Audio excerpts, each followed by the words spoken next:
ब्रह्मा जी कहते हैं, मुनि श्रेष्ठ नारद, इस प्रकार हम दोनों देवता गर्व रहित होकर निरंतर प्रणाम करते रहे। हम दोनों के मन में एक ही अभिलाषा थी कि इस ज्योतिर्लिंग के रूप में प्रकट हुए परमेश्वर प्रत्यक्ष दर्शन दे।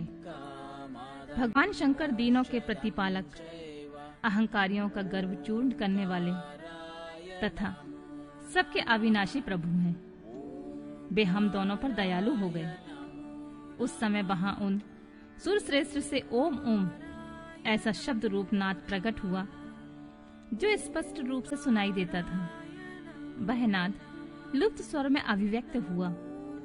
जोर से प्रकट होने वाले उस शब्द के विषय में यह क्या है, ऐसा सोचते हुए समस्त देवताओं के आराध्य भगवान विष्णु मेरे साथ संतुष्ट चित्त से खड़े रहे।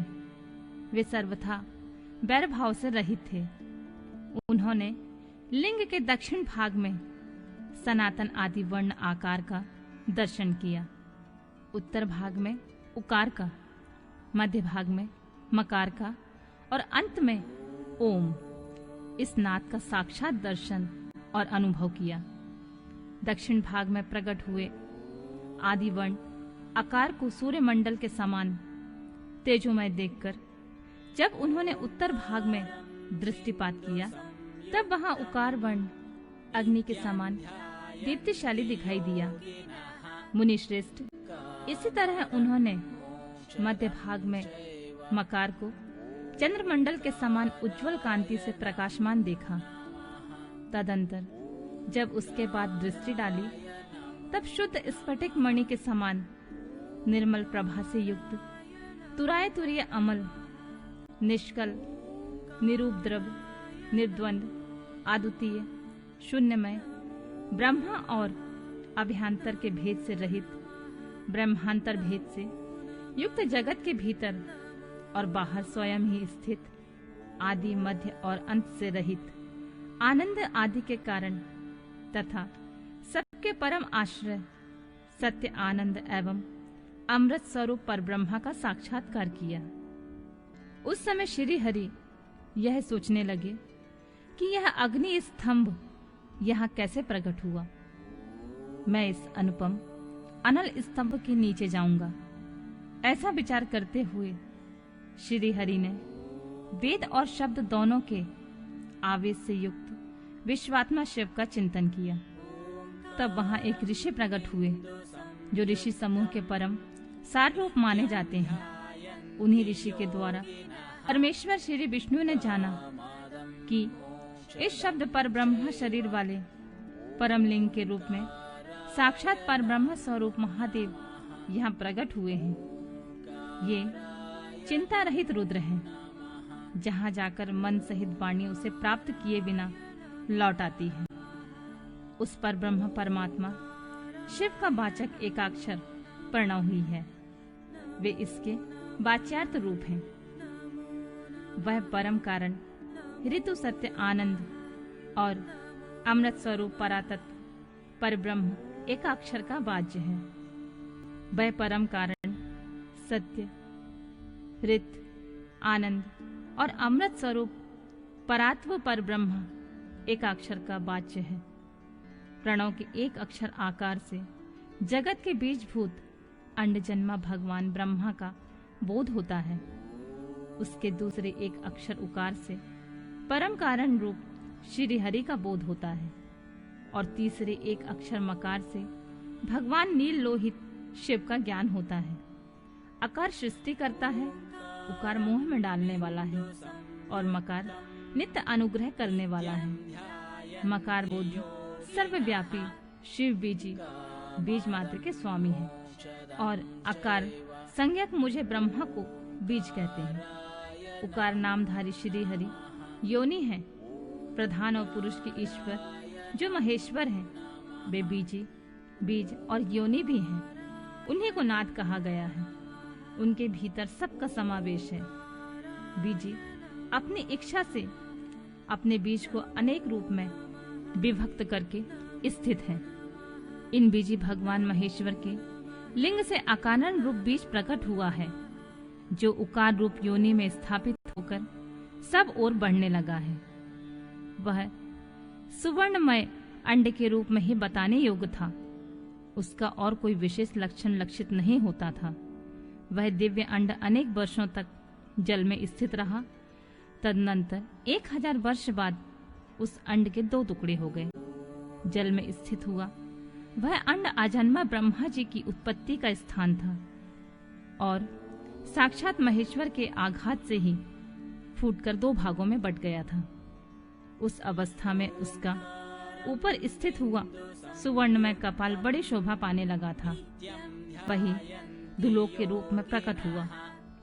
जो उसका दूसरा नीचे वाला कपाल था, वही यह 5 लक्षणों से युक्त पृथ्वी भी है। उसी अंड से चतुर्मुख ब्रह्मा उत्पन्न हुए, जिनकी का संज्ञा है। वे समस्त लोकों के दृष्टा हैं। इसी प्रकार वे भगवान महेश्वर ही आ, उ और मां इन विविध रूपों में वर्णित हुए हैं। इसी अभिप्राय से उन ज्योतिर्लिंग स्वरूप सदाशिव ने ओम ओम ऐसा कहा। यह बात यजुर्वेद के श्रेष्ठ मंत्र कहते हैं। यजुर्वेदों के श्रेष्ठ मंत्रों का यह कथन सुनकर ऋचाओं और साम मंत्रों ने हमसे आदर पूर्वक कहा, हे हरे, हे ब्राह्मण, यह बात ऐसी ही है। इस तरह देवेश्वर शिव को जानकर श्री हरि ने शक्ति संभूत मंत्रों द्वारा उत्तम एवं महान अद्भुत से शोभित होने वाले उन महेश्वर का स्तवन किया। इसी बीच में मेरे साथ विश्वपालक भगवान विष्णु ने एक और अद्भुत रूप में देखा। मुने, वह 5 मुखों और 10 भुजाओं से अलंकृत था। उसकी कांति कपूर के समान गौर थी। वह नाना प्रकार की छटाओं से छविमान और भांति भांति आभूषण से विभूषित था। उस परम उदार महापराक्रमी और महापुरुष के लक्षणों से संपन्न अत्यंत उत्कृष्ट रूप का दर्शन करके मैं और श्री हरि दोनों कृतार्थ हो गए। तत्पश्चात परमेश्वर भगवान महेश प्रसन्न हो अपने दिव्य शब्दमय रूप को प्रकट करके हंसते हुए खड़े हो गए। आकार इनका मस्तक और आकार ललाट है। इकार दाहिना और ईकार बायां नेत्र है। उकार को उनका दाहिना और उकार को बायां कान बताया जाता है। ऋकार उन परमेश्वर का दायां कपोल है और ऋकार बायां। लू और लू उनके दोनों नासिका के दोनों छिद्र हैं। अकार उनका सर्वव्यापी प्रभु का ऊपरी ओंठ और एकार अधर। ओमकार तथा ओंकार ये दोनों क्रमशः उनके ऊपर की ओर नीचे की 2 दंत पंक्तियां हैं। अम और अहम उन देवादिदेव शूलपाणी शिव के दोनों तालु हैं। का आदि 5 अक्षर उनके दाहिने 5 हाथ हैं और चा आदि 5 अक्षर बाएं 5 हाथ। टा आदि और ता आदि 5-5 अक्षर उनके पैर हैं। पकार पेट है। फकार और दाहिना पार्श्व बताया जाता है और बकार को बायां पार्श्व। भकार को कंधा कहते हैं। मकार उन योगी महादेव शंभु का हृदय है। या से लेकर सा तक 7 अक्षर सर्वव्यापी शिव के शब्द में शरीर की 7 धातुएं हैं। हकार उनकी नाभि है और छकार को मेड़ कहा गया है।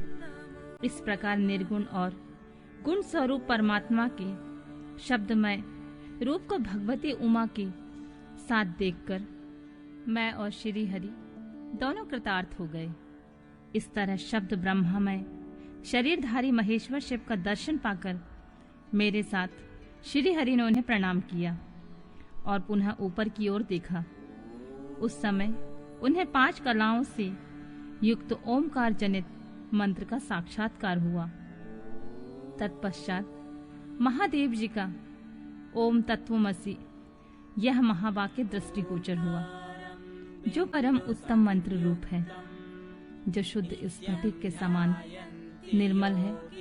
फिर संपूर्ण धर्म और अर्थ का साधक तथा बुद्धि स्वरूप गायत्री नामक दूसरा महान मंत्र लक्षित हुआ, जिसमें 24 अक्षर हैं तथा जो चारों पुरुषार्थ रूपी फल देने वाला है।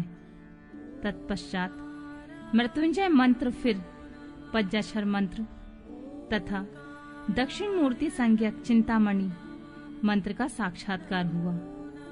इस प्रकार 5 मंत्रों की उपलब्धि करके भगवान श्री हरि उनका जाप करने लगे।